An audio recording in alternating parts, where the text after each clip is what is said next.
Welcome back दोस्तों। तो जैसा कि हमने पिछले एपिसोड में देखा था, आर्नोल्ड काउंट ब्लेज से मिलने के लिए चला जाता है, जहां पर वो उनका डिवोर्स कराने के लिए आया था, क्योंकि उनकी वाइफ लोगों के साथ सो रहे थे। साथ ही साथ वो जेंड्रा के हाथ की कठपुतली भी है। कुछ देर समझाने के बाद काउंट ब्लेज इसके लिए तैयार हो चुके थे, यहाँ तक कि अब वो लियो का पूरा सपोर्ट करेंगे थ्रोन पर बिठाने के लिए। दूसरी तरफ एम्परर ने उनके डिवोर्स को अप्रूव कर दिया था। साथ ही हमें यह भी जानने को मिलता है कि जोहान्स पहले आर्नोल्ड की तरह ही थे। फिर हम यहाँ पर देखते हैं जहाँ पर आर्नोल्ड एलना के घर चला गया था और वहाँ पर उनसे रिक्वेस्ट करने लगता है कि फिन को प्रोटेक्ट करना, लेकिन एलना को ऑर्डर मिले हैं कि वो लियो को एस्कॉर्ट करने के लिए जाएगी। लेकिन इस बीच उससे जितना हो सकेगा वो उसको प्रोटेक्ट करने की अपनी पूरी कोशिश करेगी। अगले सीन में आर्नोल्ड पर जेंड्रा द्वारा भेजे गए असासिन ने अटैक कर दिया था, पर वहाँ पर लिनफिया आते के साथ उसे भगा चुके। नेक्स्ट सीन में आर्नोल्ड और लिनफिया के दरमियान एक डील होती है जिसमें लिनफिया फिन को प्रोटेक्ट करेगी, वहीं दूसरी तरफ आर्नोल्ड उसके विलेज को फाइनेंशियली तौर पर सपोर्ट करेगा। अब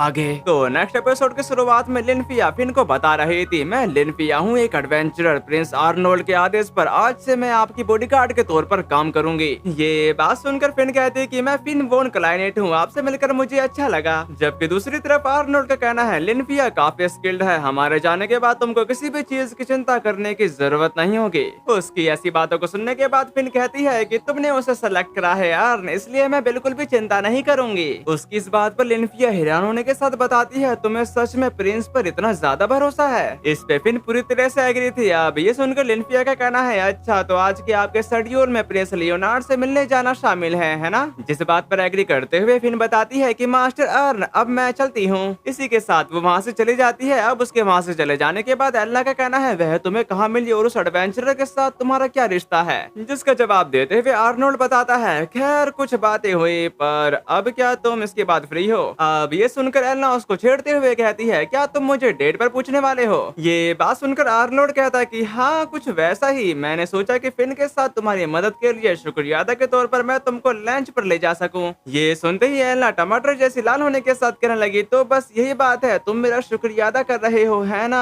यह तो मैं मान सकती हूँ। इस पे आर्नोल्ड उससे पूछने लगा था, तो क्या इरादा है? जो सुनने के बाद एल्ला बोलती कि चलो मैं तैयार हो जाती हूँ, इसलिए थोड़ा इंतजार करो। फिर हम उसके कमरे की तरफ आते हैं जहाँ पर वो काफी सारी ड्रेस को देखते हुए कह रही थी, मुझे क्या पहनना चाहिए कुछ भी समझ में नहीं आ रहा, पर क्या ये ठीक है? नहीं ये वाला, ये भी ठीक नहीं है। जिसके बाद वो अलमारी से एक और ड्रेस बाहर की तरफ निकाल कर देखते हुए कहती है, ये सही नहीं है, लेकिन शायद ये वाला ठीक रहेगा। और चुपके से उसकी ऐसी हरकतों को देख देख कर अन्ना मुस्कुरा रही थी। फिर हम इसके कुछ देर बाद का सीन देखते हैं जहाँ पर वो तैयार होकर आ चुकी थी, लेकिन आर्नोल्ड उसके इस आउटफिट को देखने के बाद ब्लश करने लगा था, पर वो खुद को संभालते हुए कहता है, यह हैट क्या यह कोई मैजिकल आइटम है जो लोगों को तुमको पहचानने से रोकता है? जिस बात पर एल्ला एग्री थी। अब ये सुनकर आर्नोल्ड का कहना है, तुम इसमें काफी ज्यादा अच्छी लग रही हो, और वो टोपी भी। इस तारीफ के लिए एल्ला उसका शुक्रिया अदा करती है। तभी यहाँ से कट होकर टाउन की तरफ आ गया था, जहाँ पर एक बंदा अपनी चीजों को सेल करते हुए कह रहा था, आइए देखो ये ताजा चीज है जो आज ही सुबह आई है, जरा देखो तो। दूसरी तरफ एल्ला का कहना है, यह बहुत बढ़िया है, मैं कैपिटल में थोड़ा घूमना फिरना चाह रही थी। उसकी ऐसी बातों को सुनने के बाद आर्नोल्ड बताता है कि तुम्हें पता है मैं तो बस लंच करने के लिए आया था। तभी एक बंदा उससे कह रहा था, अरे प्रिंस काफी दिनों बाद देखे, वैसे क्या उस खूबसूरत लड़की के साथ तुम शॉपिंग पर जा रहे हो? जिस बात पर एग्री करते हुए आर्नोल्ड एल्ला से कहने लगता है, उसे इस बात का कोई अंदाजा नहीं है कि मैं जिस लड़की के साथ हूँ वह सुप्रीम आर्च ड्यूक की बेटी है। उसकी इस बात पर एल्ला बताते कि हाँ बिल्कुल, इसी वजह से आज मैं आराम कर सकती हूँ और इस मौके का फायदा उठाकर उन सभी जगहों पर जाना चाहती हूँ जो मुझे याद है, लेकिन हाल फिलहाल मुझे कैपिटल में घूमने फिरने का मौका नहीं मिलता है। जिसका जवाब देते हुए आर्नोल्ड बताता है, मुझे यकीन है कि एक शाही नाइट होना मुश्किल है। इस पे एल्ला बताने लगी थी, लेकिन एक नाइट के तौर पर यह मेरा फर्ज है, तो चलो पहले हम उस तरफ चलते हैं। जो देखकर आर्नोल्ड बोला कि हालांकि मुझे नहीं लगता कि कुछ भी ज्यादा बदला है। फिर हम यहाँ पर देखते हैं जहाँ पर एल्ला एक गली को निहारते हुए कह रही थी, क्या तुम्हें याद है यह वह जगह है जहाँ तुम्हें बुली किया गया था? फिर हम उस सीन की तरफ आते हैं जहाँ पर वो बच्चे आर्नोल्ड को बुली कर रहे थे, लेकिन वहाँ पर एल्ला आते के साथ उन सभी को भगा देती है। जो सब याद करने के बाद आर्नोल्ड का कहना है, उस समय तुम्हें शांत करना मेरे लिए बहुत मुश्किल हो गया था। उसकी ऐसी बातों को सुनने के बाद एल्ला कहती है कि सब मिलकर तुम पर टूट पड़े, इसमें तुम्हारी क्या गलती है, और तुम तो रो रहे थे। ये बात सुनकर आर्नोल्ड कहता है कि अरे रुको, मन गढ़ंत बातें मत बनाओ, और मैं रो नहीं रहा था। और हाँ, जब तुम मुझे ट्रेनिंग के लिए खींच कर ले गई और मुझे ज्यादा परेशान किया तब मैं रो रहा था। उसकी इस बात पर एल्ला बताते कि मैं तुम्हें परेशान नहीं कर रही थी, मैं बस यही चाहती थी कि तुम एक बेहतरीन प्रिंस बनो। साथ ही मुझे तुम्हारी चिंता थी और ये पक्का करना चाहते थे कि तुम कम से कम अपने आप को प्रोटेक्ट तो कर सको। अब ये सुनकर आर्नोल्ड बोला कि क्या उससे मुझे खुद को प्रोटेक्ट करना सीखना था? अच्छा, अब मैं समझा, मुझे तुमसे खुद को बचाना सीखना था। पर ये बात एल्ना को अच्छी नहीं लगती, इसी वजह से वो उसके पेट पर कोनी मारते हुए कहती है, क्या तुम कह रही हो कि मेरे साथ तुम्हारी यादें अच्छी नहीं है? तभी वहाँ पर दो बच्चे आते के साथ उससे कह रहे थे, आज तुम उस बड़े ब्रेस्ट वाली लड़की के साथ नहीं हो, है ना? अरे वो ब्लैक हेयर वाली और उससे पहले ब्राउन हेयर वाली थी और वो भी थी छोटे हेयर वाली। साथ ही साथ वे हमेशा अलग अलग लड़कियों के साथ घूमता रहता है, इसलिए मुझे याद नहीं है। उन दोनों बच्चे की ऐसी बातों को सुनने के बाद एल्ना उस पर गुस्सा करते हुए कहती है, एक्सक्यूज मी अर्न, क्या तुम मुझे इसे समझा सकती हो?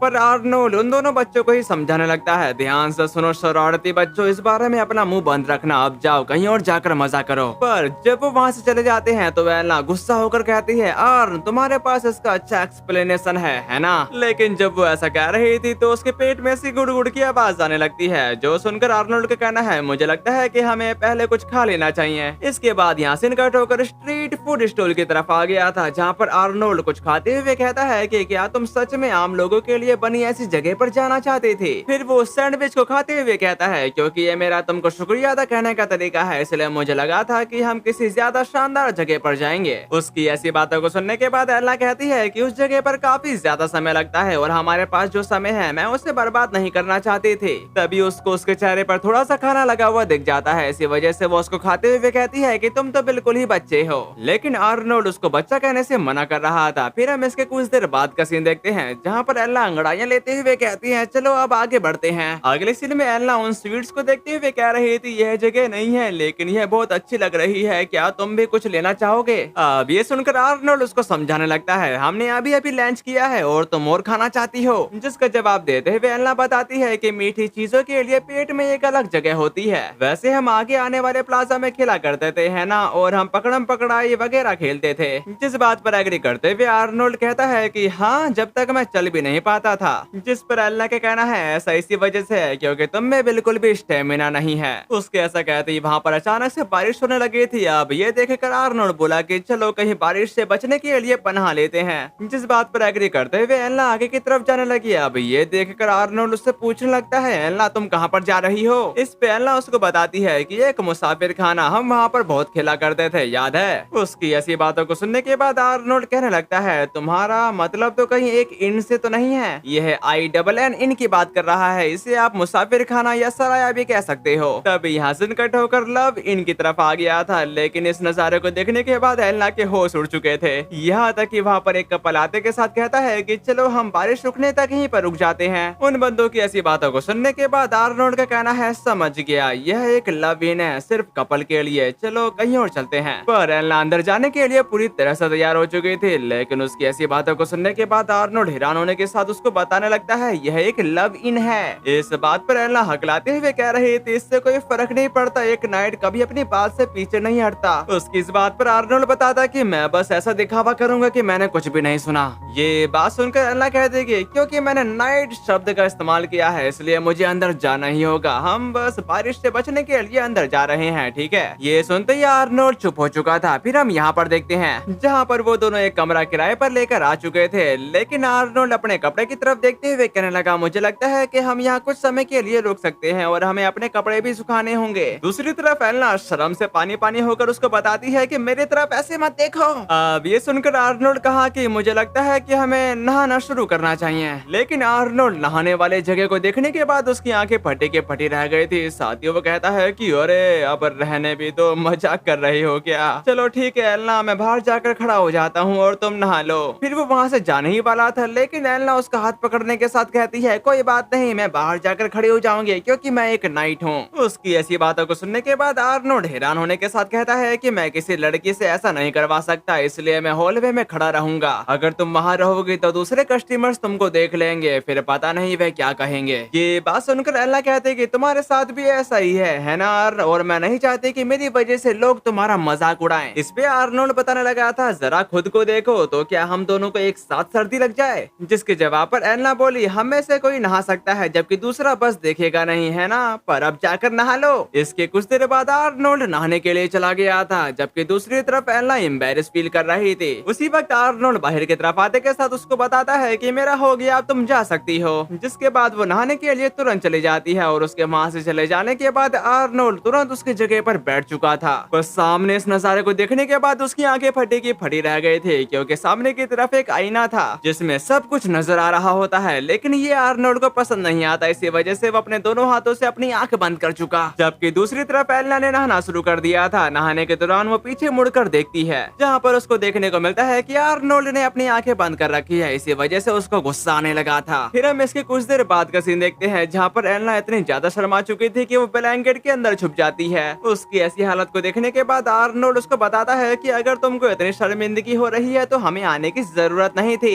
ये बात सुनकर एलना कहती है कि अगर मैं एक नाइट के तौर पर अपनी बात से एक बार भी मुकरती हूँ तो मेरी हर बात झूठी लगने लगेगी और मेरी कसम, मेरा पक्का इरादा, ये सब चीजें। उसकी ऐसी बातों को सुनने के बाद आर्नोल्ड कहता है कि अगर कुछ और नहीं तो मुझे ऐसा नहीं लगता। अब ये सुनकर एलना उसको समझाने लगती है, हाँ मुझे ऐसा ही लगता है, इसलिए मैं एक नाइट के तौर पर कभी अपनी बात से नहीं मुकरूंगी। जिस पर आर्नोल्ड का कहना है, मुझे नहीं पता कि अगर तुम रो रही हो तो यह गिना जाएगा या नहीं। तभी एलना ने कहा, मैं रो नहीं रही हूँ, वैसे तुम्हें कैसे पता चला कि यह एक लवीन है? बताओ जल्दी, तुम यहाँ किसके साथ आए हो? लेकिन इन सब के चक्कर में एलना उसके ऊपर ही गिर जाती है, जो देखकर एलना को अब समझ में नहीं आ रहा था कि अब क्या करना चाहिए। पर उसी दौरान उसका कपड़ा खुल जाता है, जिसकी वजह से एलना उसकी गाल पर एक जोर का तमाचा लगा देती है। अब इस बेचारे की कोई गलती भी नहीं है, फिर भी उसको मार खानी पड़ी। तभी हम उसके चेहरे की तरफ आते हैं, जहाँ पर पांचों की पांचों उंगलियों को निशान बन चुका था। साथ ही साथ वो उसको बताने लगता है, मैं नहीं चाहता कि जिन लड़कियों के पास अपनी बॉडी बेचने के अलावा कोई और चारा नहीं है, उन्हें कभी कभी आराम करने का मौका मिले, इसलिए मैं उनके लिए एक दिन का समय खरीदता हूँ और उन्हें जैसा चाहे वैसा बिताने देता हूँ। जहाँ तक किसी को पता है, मैं उन्हें यहाँ लव इन में ले आता हूँ। बेशक मैं ऐसा कुछ बदलने के लिए नहीं करता, लेकिन कुछ ना करने से तो ये बेहतर है। तो अब आप लोगों को समझ में आ गया होगा कि वो बच्चे ऐसा क्यों कह रहे थे कि ये हर एक दिन नई नई लड़कियों के साथ घूमता रहता है। ये सब जानने के बाद एलना उसको बताने लगी, लेकिन अगर लोगों ने ये रूमर फैला दी कि तुम उन औरतों के साथ सो रहे थे तो इससे तुम्हारी बदनामी ही होगी। जिस बात का जवाब देते हुए आर्नोल्ड उसको बताता है कि किसे परवाह है, जब तक वह खुश है मैं भी खुश हूँ। पर शायद ऐसा होता अगर मैं अकेला होता, लेकिन मैं अकेला नहीं हूँ। ऐसे लोग हैं जो मुझे वैसा ही एक्सेप्ट करते हैं जैसा मैं हूँ। तुम्हारे साथ भी ऐसा ही है ना? इसके कुछ देर बाद बारिश रुक गई थी, जबकि दूसरी तरफ एलना उसको बताने लगती है, बस थोड़ी देर और चलो, जब तक हमारे कपड़े सूख नहीं जाते तब तक यहीं रुके रहते हैं। इसके लिए आर्नोल्ड भी मान गया था, जबकि एलना अपनी बातों को कंटिन्यू करते हुए कह रही थी, कितने समय बाद हम दोनों ने इस तरह से मजा किया है जैसे हम पहले किया करते थे। फिर हम यहाँ पर देखते हैं जहाँ पर शाम हो चुकी थी और सड़क की तरफ वो दोनों थोड़े डिस्टेंस बनाकर चल रहे थे, पर आर्नोल्ड की नजर बार बार उस तरफ जा रही थी, जो देखकर एलना उसके पूछ लेती है, तुम क्या चाहते हो?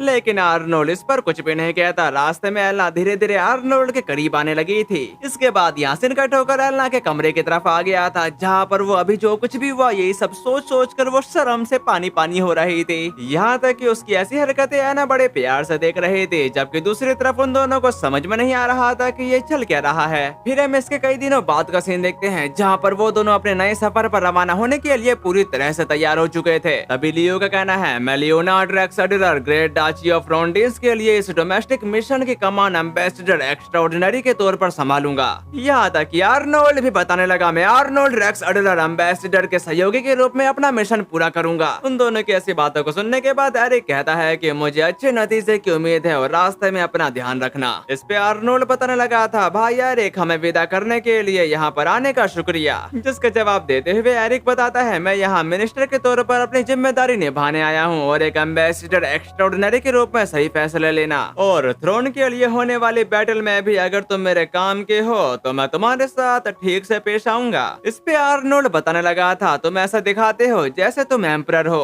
अब ये सुनकर एरिक मुस्कुराते हुए कहता है, अगला एम्परर मैं ही बनूंगा, ना तो तुम दोनों, ना ही गोर्डन या जेंड्रा, और इस सच्चाई को बदलने के लिए तुम कुछ भी नहीं कर सकते, ये बात अच्छी तरह से याद रखना। जो सब कह लेने के बाद वो वहाँ से चला जाता है, जबकि दूसरी तरफ लियो का कहना है, बाकी काम मैं तुम पर छोड़ता हूँ मैरी, हमारे न रहने पर मैं चाहता हूँ कि तुम फिन के साथ मिलकर किसी भी तरह की परेशानी का सामना करो। तो ठीक है, अब हम चलते हैं और लिनफिया फिन का ध्यान रखना। यहाँ तक कि आर्नोल्ड फिन को बताने लगता है, और फिन कुछ भी पागलपन मत करना। जिस बात पर एग्री करते हुए फिन कहती है कि ठीक है, और लियो के साथ सेफ वापस आना, ठीक है। जिसके बाद वो दोनों अपने अपने जहाज पर चढ़कर निकल जाते हैं नए सफर की ओर, और दोनों ही जहाजों पर एक एक ईगल मौजूद थे। फिर हम यहाँ पर देखते हैं जहाँ पर कैप्टन अपनी दूरबीन का इस्तेमाल करने के बाद काफी ज्यादा हैरान हो चुके थे, क्योंकि कुछ जहाज उन्हीं की तरफ आ रहे थे। दूसरी तरफ आर्नोल्ड कुछ पन्नों को देखते हुए कह रहा था, रोंडिन डची साउथर्न वॉरिंग स्टेट्स के दौर से बच निकलने वाले दो नेशंस में से एक। फिर वो सामने की तरफ देखते हुए उसको बताता है कि तुम मेरे कमरे में क्या कर रही हो, जिसका जवाब देते हुए एल्ला बताती है, मैं अपने आदमियों को मुझे इस तरह शर्मिंदा होते हुए नहीं देखने दे सकती। अब ये सुनकर वो उससे ही सवाल करने लगता है, लेकिन क्या तुम मुझे इसे देखने दोगी? इस बात पर एल्ला कह रही थी, मैंने तुम्हें कई बार शर्मिंदा होते देखा है, तो अब हम बराबर हैं। जो सुनकर आर्नोल्ड कहता है, वैसे मुझे हैरानी है कि तुमने इतने समय तक पानी से अपने डर को छिपा कर रखा। ये बात सुनकर एल्ला कहती है, एक बार जब कोई सुप्रीम आर्कड्यूक की फैमिली का कोई मेंबर होली सोर्ड को धारण कर लेता है तो वह लगभग कभी कंट्री छोड़कर नहीं जा सकता। इसलिए 12 साल की एज में मैंने उसे समन करने के लिए जितना हो सके उतनी ज्यादा कड़ी मेहनत की, क्योंकि मैं जहाज पर नहीं चढ़ना चाहती थी, लेकिन उन तीनों की वजह से मैं यहाँ फंस गई हूँ। उसकी ऐसी बातों को सुनने के बाद आर्नोल्ड बताने लगता है, अरे गोर्डन और सैंड्रा सभी चाहते थे कि हमारी तरफ का कोई मेंबर कैपिटल से बाहर चला जाए, इसलिए उन्होंने तुम्हें एम्बेसडर एक्स्ट्राऑर्डिनरी का एस्कॉर्ट अपॉइंट किया, इसी वजह से इसे अब छोड़ दो। पर वो उसको छोड़ने को तैयार नहीं थी। साथ ही वो उसको बताती है कि इसमें तुम्हारी भी कुछ जिम्मेदारी है। मुझे पानी से डर इसलिए लगता है क्योंकि मैंने तुम्हें डूबते हुए देखा था। अब ये सुनकर आर्नोल्ड उसको समझाने लगा था, ये तुम्हारी अपनी गलती है, अगर किसी को अब पानी से डरना चाहिए तो वो मैं हूँ। फिर हम बाहर की तरफ आते हैं, जहाँ पर दोनों जहाजों को कनेक्ट करने के लिए एक लकड़ी का बोर्ड सामने की तरफ धर दिया था, लेकिन जब लियो अंदर की तरफ आया तो वो अपनी नाक ढक लेता है, जो देखकर आर्नोल्ड का कहना है, समुद्री यात्रा से घबराहट हो रही है, तुम एल्ला नहीं हो, इसलिए खुद को संभालो। तभी वो नाइट एल्ला से कहता है कि कमांडर आप खुद भी काफी ज्यादा बीमार लग रही हो। दूसरी तरफ लियो मुद्दे की बात करते हुए कहता है, अल्बार्टो डची के एक जहाज ने हमसे बात करने के लिए कहा है। इसके आगे के बाद हमें उस नाइट से पता चलती है अल्बार्टो डची रोंडेस के पास स्थित है और एम्पायर के साथ इसके रिलेशन कोल्ड हैं। ये सुनते ही लियो का कहना है, तो मुझे लगता है कि वह नहीं चाहते कि हम रोंडिन जाएं। उन दोनों की ऐसी बातों को सुनने के बाद आर्नोल्ड बोल पड़ा, वैसे मीटिंग कर रहे हैं, लेकिन शायद वह जहाज की तलाशी लेना चाहते हैं। ये बात सुनकर एल्ला कहते कि सभी नाइट्स को उनके कमरों तक पहुंचा दो, क्योंकि हम उनको नाराज नहीं कर सकते। इस पे आर्नोल्ड पूरी तरह से एग्री था, जबकि दूसरी तरफ लियो जाने के लिए कहने ही वाला था, लेकिन उससे पहले ही उसका मन उल्टी जैसा होने लगता है। अब उसकी ऐसी हालत को देखने के बाद आर्नोल्ड उसको समझाने लगता है, चलो मेरी तरह बन जाओ और यहीं पर आराम करो। इस पे नाइट्स बताने लगा था, अगर आप ऐसा करेंगे तो आपकी रेपुटेशन और ज्यादा खराब हो जाएगी। अब ये सुनकर आर्नोल्ड उसको बताने लगता है, मुझे परवाह नहीं, वैसे भी हालात पहले से ही काफी ज्यादा खराब हो चुके हैं। फिर वो लियो के बाल बिगाड़ने के साथ उसको खुद जैसा बना देता है, जबकि वो उसके जैसा बन चुका था। यहाँ तक कि वो उसी की तरह एक्ट करते हुए कहने लगा, मैं उनकी मीटिंग की रिक्वेस्ट मान लूंगा, इसलिए तैयारी कर लो। फिर वो ऊपर की तरफ जाते हुए अपने मन में कहा कि सच कहूँ तो मैं ये सब लियो पर छोड़ने की सोच रहा था। फिर हम यहाँ पर देखते हैं, जहाँ पर उनमें से कोई पूछ रहा था कि प्रिंस आर्नोल्ड कहाँ पर है। इस पे कैप्टन उन्हें बता देते हैं कि प्रिंस आर्नोल्ड को सी सिकनेस है, इसी वजह से वो यहाँ पर नहीं आ सकते। जो सब जानने के बाद वो बंदी अपने आप को इंट्रोड्यूस करवाते हुए कहती है, इस मीटिंग के लिए राजी होने के लिए शुक्रिया प्रिंस, मैं इवेंजेलिना की अल्बार्ट्रो हूँ, अल्बार्ट्रोस डची की प्रिंसेस, आप चाहे तो मुझे एवा कह सकते हैं, और यह मेरा छोटा भाई जूलियो डी अल्बार्ट्रो है। जो सब जानने के बाद आर्नोल्ड का कहना है, मैं लियोनार्ड रेक्स अडलर एंट्रासी एम्पायर का 8th प्रिंस, और मुझे रोंडिन में एम्बेसडर एक्स्ट्राऑर्डिनरी अपॉइंट किया गया है, और मैं अभी वहीं पर जा रहा हूँ। वैसे आप दोनों से मिलकर और आपके फेमस मैरीटाइम नेशन के वारशिप को देखकर मुझे बहुत सम्मान महसूस हो रहा है। ये बात सुनकर एवा कहती है कि लियोनार्ड, मैंने भी तुम्हारे बारे में रूमर सुनी है, जब एम्पायर के ईस्टर्न हिस्से में मॉन्स्टर्स बेकाबू हो गए थे तो सुना है कि तुमने नाइट्स की एक आर्मी को लीड करते हुए उन पर हमला किया था। वैसे भी एक रॉयल प्रिंस से यही उम्मीद की जाती है, बहादुर और मिलिट्री मामलों में माहिर। उसकी इस बात पर आर्नोल्ड बताता कि मेरे नाइट्स ने बहादुरी से लड़ाई लड़ी, बस यही बात है, और मुझे यकीन है कि तुम दोनों भी होशियार सोल्जर हो। साथ ही मुझे लगता है कि ड्यूक की फैमिली के 2 मेंबर सिर्फ मुझे देखने के लिए वारशिप पर नहीं आएंगे। अब ये सुनकर वो दोनों ही काफी ज्यादा हैरान हो चुके थे, जबकि एवा अपने भाई को समझाती है कि तुम इसे अपने चेहरे पर दिखा रहे हो बेवकूफ। अब इसके लिए जूलियो से माफी मांगने लगा था, जबकि दूसरी तरफ एवा खुद को संभालते हुए कहती है, मैं साफ साफ कहती हूँ, हम चाहते हैं कि आप अपना रास्ता बदल लें, और हम आपको रोंडिन जाने के लिए रोकेंगे नहीं, लेकिन हम चाहेंगे कि आप घूम कर जाएं। अब ये सुनकर आर्नोल्ड इसका रीजन पूछने लगा था, जिस पर वो बंदी बताने लगी, मैं कुछ नहीं कहना चाहूंगी क्योंकि मुझे आप पर या एम्पायर पर भरोसा नहीं है। जो सब जानने के बाद आर्नोल्ड का कहना है, लगता है हम रास्ता बदल रहे हैं, हम रोंडिन के लिए लंबा रास्ता लेंगे। अब ये सुनकर वो नाइट हैरान होने के साथ कहता है कि प्रिंस, लेकिन इसमें प्लान से ज्यादा समय लगेगा। जिस बात का जवाब देते हुए आर्नोल्ड उसको बताने लगता है, मुझे कोई फर्क नहीं पड़ता, हमारे पास काफी सारा खाना पीना है, और अगर अगर हमें थोड़ी देर भी हो गई तो रोंडिन बुरा नहीं मानेगा। साथ ही साथ मैंने अपना फैसला कर लिया है और क्या इतना काफी है प्रिंसेस ईवा। उसकी ऐसी बातों को सुनने के बाद एवा कहती है कि थ्रोन के फ्यूचर सक्सेसर से मुझे यही उम्मीद थी।